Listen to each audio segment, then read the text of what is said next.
Gujarat focus ન્યૂઝમાં આપનું હાર્દિક સ્વાગત છે. હું હિરલ. આજના મુખ્ય સમાચાર. દયાનંદ સાગર યુનિવર્સિટી બેંગલુરુનો ઉદ્દેશ્ય ગુજરાતના વિદ્યાર્થીઓને તેમની પ્રતિભા અને કૌશલ્યને નિખારીને સશક્ત બનાવવાનો છે, જેથી તેઓ ભવિષ્યના જવાબદાર નાગરિકો અને મજબૂત નેતાઓ બની શકે.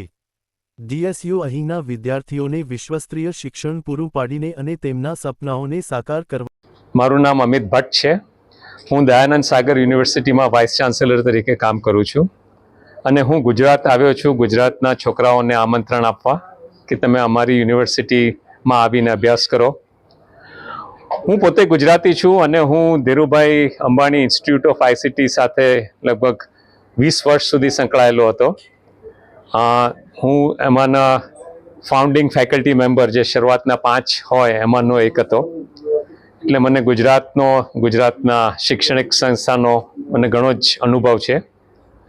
અને આ બેંગ્લોરમાં આવી અને બીજી એક ઉચ્ચ શિક્ષણની આ યુનિવર્સિટી, એમાં જે છોકરાઓ માટે જે રીતે અમે જાતની છે, એન્જિનિયરિંગ તો છે જ, એની સાથે સાથે medicine, law, journalism, MBA programmes, commerce programmes, design, દરેક જાતનું શિક્ષણ અમે આપીએ છીએ.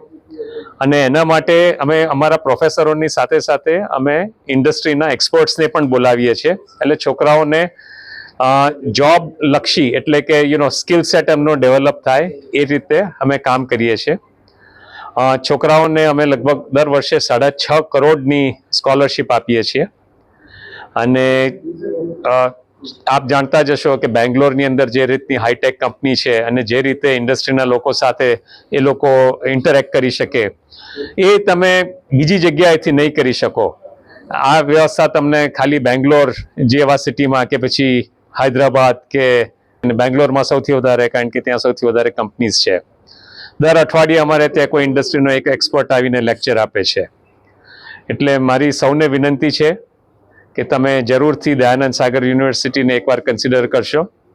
અને જો તમારી પાસે સમય અને વ્યવસ્થા હોય તો બેંગ્લોર આવીને અમારું કેમ્પસ જરૂરથી જોશો.